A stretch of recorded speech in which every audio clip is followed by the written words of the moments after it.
Luar biasa, 20.000 prajurit TNI berseragam loreng, berangkat menuju Gaza, bukan untuk berperang, tapi untuk menjaga perdamaian. Pertanyaannya, berapa biaya yang harus disiapkan Indonesia untuk misi sebesar ini? Apakah triliunan rupiah, atau bahkan lebih? Mari kita bongkar perhitungan anggaran raksasa ini. Assalamualaikum, Sobat Gokil Army. Dalam pidatonya di sidang Majelis Umum PBB, Presiden Prabowo Subianto mengejutkan dunia. Indonesia siap mengirim 20.000 personel pasukan perdamaian jika diminta PBB, termasuk ke Gaza, wilayah konflik paling panas di dunia saat ini. Indonesia memang punya tradisi panjang mengirim peacekeeper ke berbagai negara, dari Lebanon, Kongo, Sudan, hingga Haiti. Tapi skala 20.000 personel adalah lompatan besar. Pertanyaannya, apa saja komponen biaya yang terlibat? Sebelum bicara angka, kita harus pahami dulu mekanismenya. Pasukan perdamaian bukan milik satu negara. PBB lah yang meminta, dan negara anggota menyediakan personel. Untuk biaya, PBB punya sistem reimbursement. Artinya, negara yang mengirim pasukan akan diganti sebagian biayanya. Saat ini, standar yang berlaku adalah sekitar $1.428 per personel per bulan. Itu hanya biaya pokok, gaji dan tunjangan. Namun, di luar itu, ada banyak biaya tambahan, transportasi antar benua, logistik, peralatan, hingga perlindungan medis.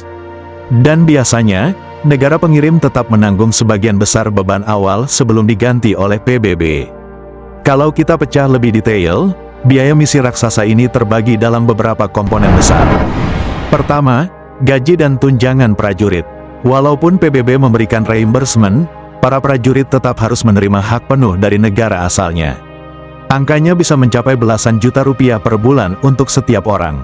Dan jika dikalikan 20.000 personel, jumlahnya langsung membengkak hingga triliunan rupiah. Kedua, transportasi dan logistik. Bayangkan saja, mengirim 20.000 prajurit lengkap dengan senjata, kendaraan, amunisi, obat-obatan, hingga logistik makanan sehari-hari.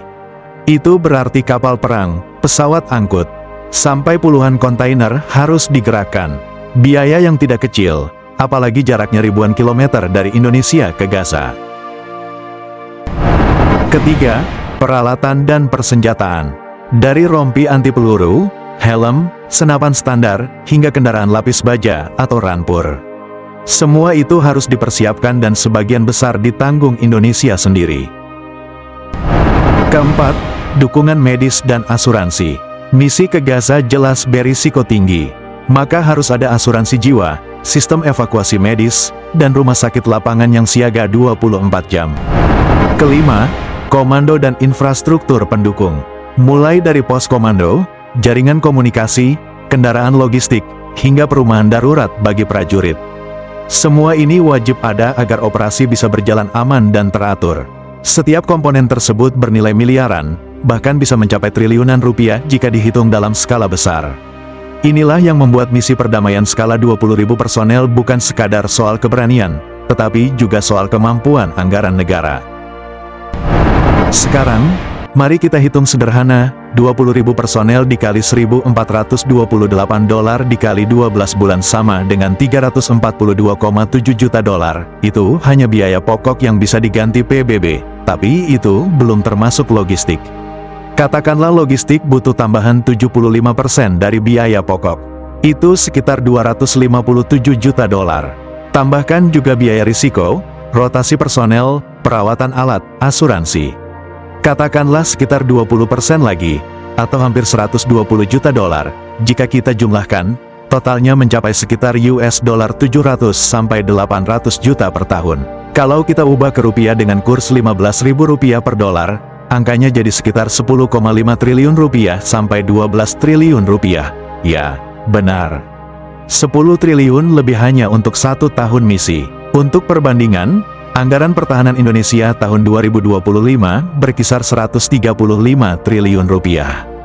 Jadi, mengirim 20.000 personel ke Gaza bisa menghabiskan hampir 10% dari total anggaran pertahanan nasional.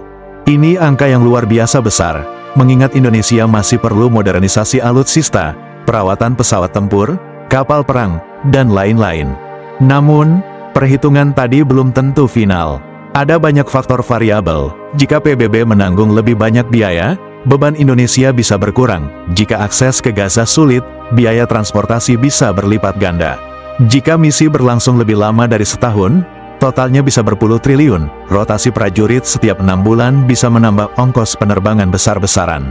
Biaya besar ini juga punya konsekuensi politik. Di satu sisi, Indonesia bisa mendapat prestise internasional, menjadi salah satu kontributor terbesar pasukan perdamaian PBB. Di sisi lain, publik dalam negeri bisa mempertanyakan, apakah layak miliaran dolar uang rakyat dipakai untuk misi luar negeri, sementara masih banyak kebutuhan di dalam negeri.